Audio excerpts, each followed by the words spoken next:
Karen just passed out in the salon, y'all. She went in trying to put the fire out and she passed out. I guess the smoke was too much for her.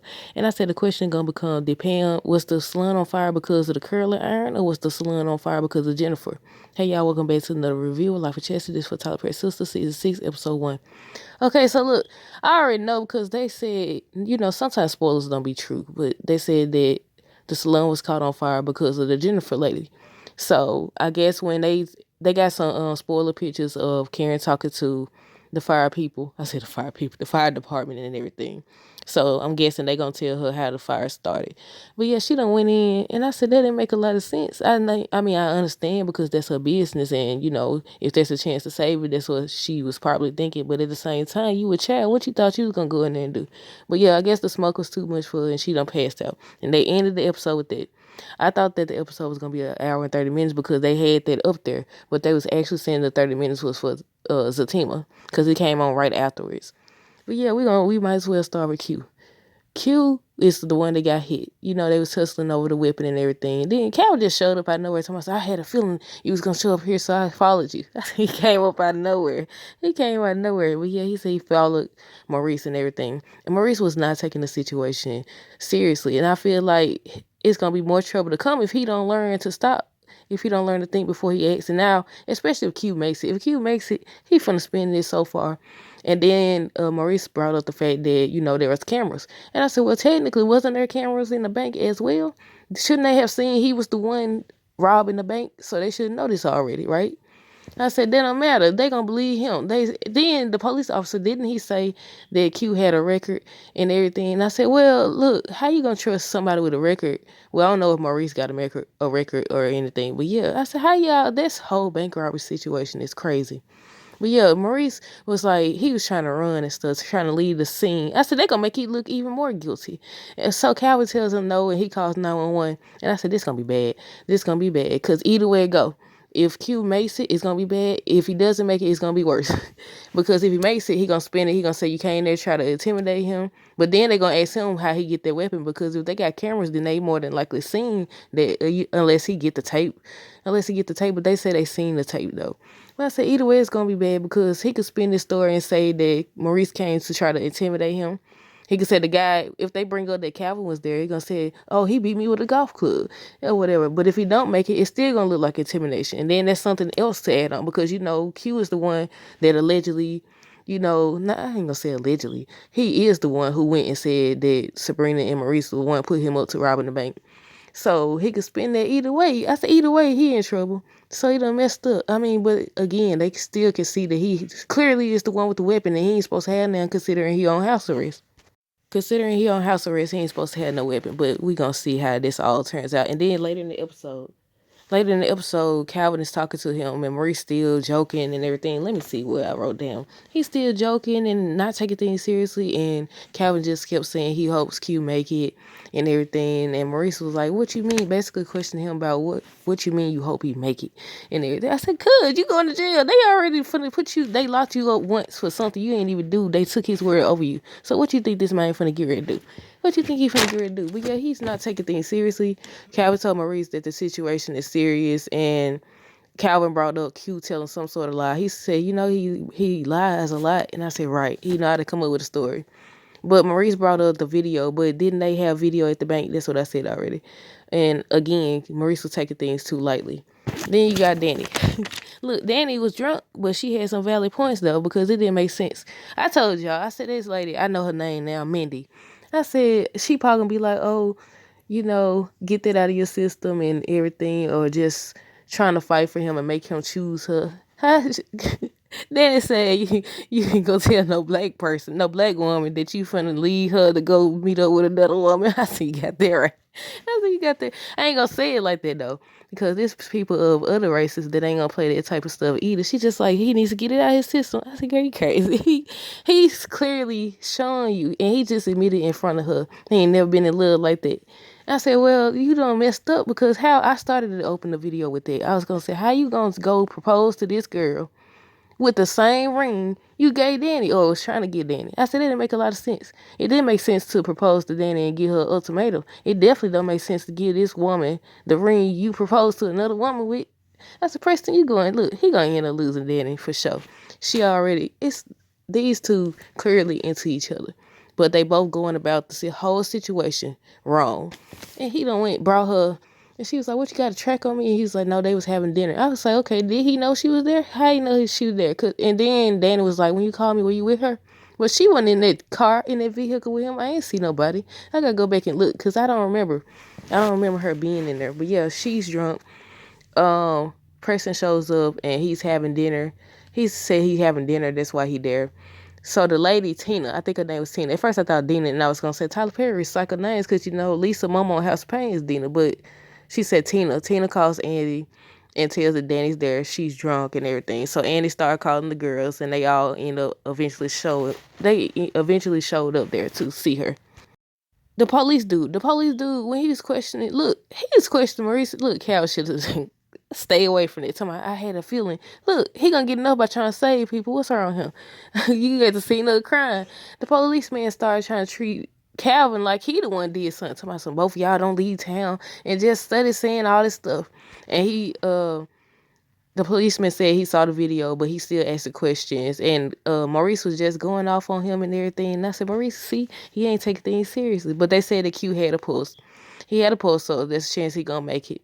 Zach and Fatima on good terms on here. So I'm guessing that Sistas is actually before Zatima.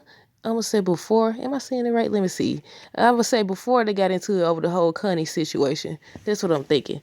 But at the same time, they talking about, seeing how Zach's son is living and everything. Is this after it? Like, I'm confused. They do this too fast. Look, too much going on at one time. But yeah, they on good terms on there. They was just talking about the kids and everything. Zach is worried that Heather mistreating his son, and he keeps talking about, what he went through. And Fatima brought up that she thought about the same thing, that his son was being mistreated. And Fatima brings up Heather coming over. And I said, she always wanted to bring somebody over. I mean, you gotta, eventually y'all gonna have to have a sit down anyway if y'all all could gonna forever be connected. But yeah, I don't know. That must be in what that video, y'all remember the trailer where it was like Fatima was telling Zach, we're gonna talk to Andy and see if we can get custody. Yeah. So I'm guessing the baby is not living right. So they're gonna try to get custody in this season or next season, who knows. But yeah, Zach's worried about his sons. The girls end up showing up to support Danny, and they all admitted that Danny was right about them. I said they ain't had no choice but to admit it. You remember when she went last season, when she went off on all of them and told them about their situation? I was like, yeah.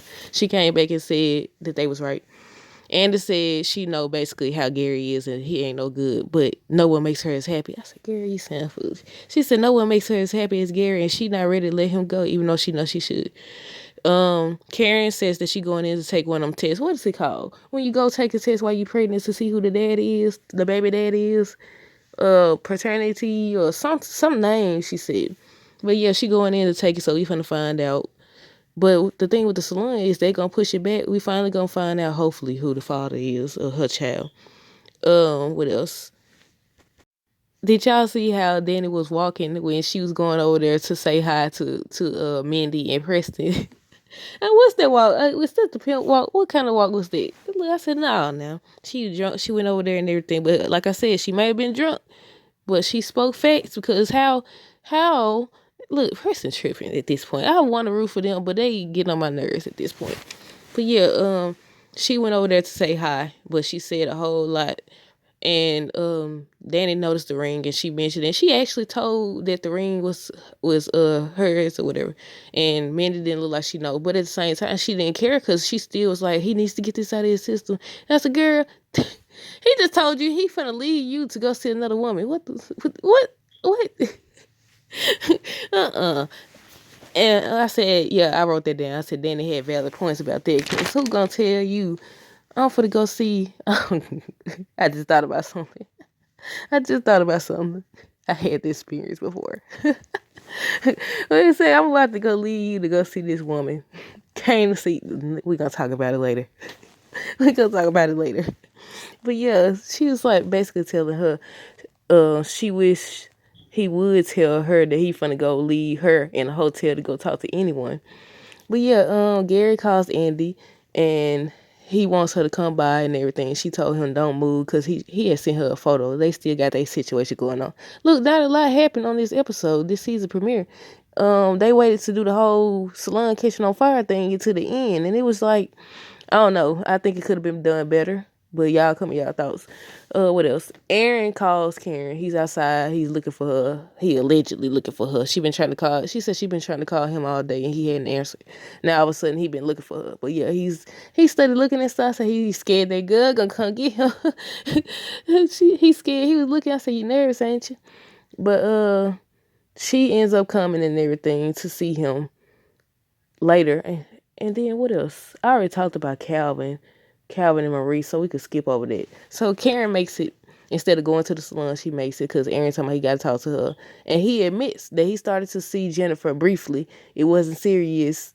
And he mentioned that she crazy. I said, anytime, I ain't gonna say anytime, majority of the time, when a man says a woman is crazy, usually he did something to make her crazy. He trying to get you to look at her a different way in case she decides to tell you her truth or her experience with him, so you won't believe her, a form of manipulation. But then in other cases, she might actually be crazy, especially if she don't set this girl's salon on fire. But he was like, she's crazy. I said, now he got a right to date, but at the same time, I feel like he been giving off this whole vibe that, oh, I'm better than this person, or oh, I don't do that type of stuff. You the only one I want. He pulling the Preston. I just thought about that. He kind of pulling the Preston. I get that you're not obligated to wait around for nobody, especially if y'all haven't actually vocally said y'all committing to each other. But at the same time, I feel some type of way when you've made this big declaration and you keep trying to make it seem like this person is the only one that you talk to or the only one you want. You in love with them and all this stuff, but you got people on the side. Like I think that kind of defeats the purpose, doesn't it? I don't know though. But yeah, I said he pulling the Preston. I just thought about that. I ain't even write that down. I said, look, Preston over here trying to see other people. Aaron seeing other people and the stuff, even though he said he want Karen. But at the same time, Karen was over here just stuck on Zach, so I get him that. But yeah, I said he got a right to date and everything. But Aaron said he didn't do anything. He admits that he didn't tell Jennifer about her. And remember, Jennifer was like, did he say that to you too? He make you feel like you the only one and everything. Look, he didn't even mention Karen. At least Preston did tell her. She knew about Danny.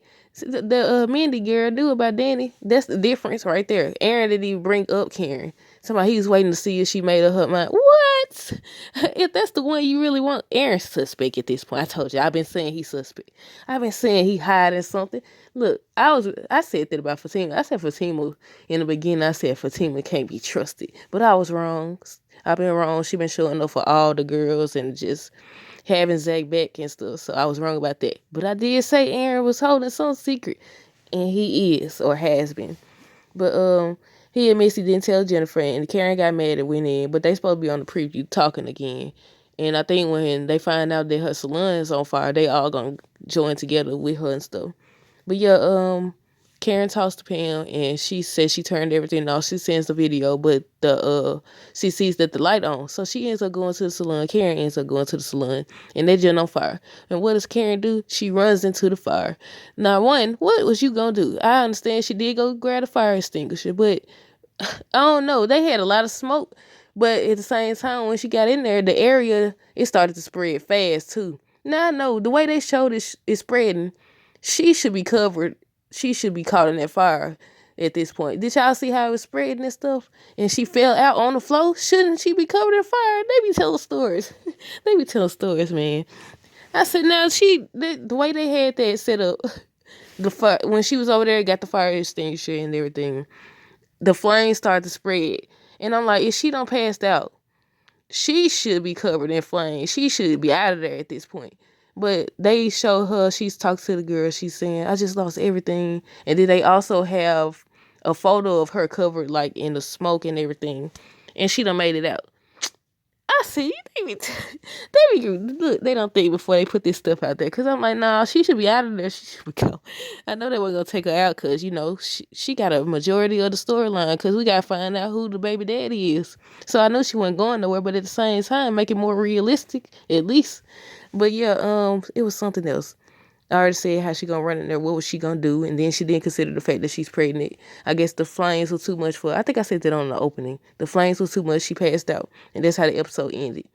And on the preview or whatever, Pam is going up there and Aaron is like, I've been trying to call Karen and I can't reach her and everything. And Pam sees the salon and Aaron on his way or whatever. I mean, he keeps showing that he interested in Karen. So I'll give him that. But yeah, y'all let me know down below what y'all thought of this episode. Stay tuned for more videos. Don't forget to like, comment, and subscribe. Until next time, deuces.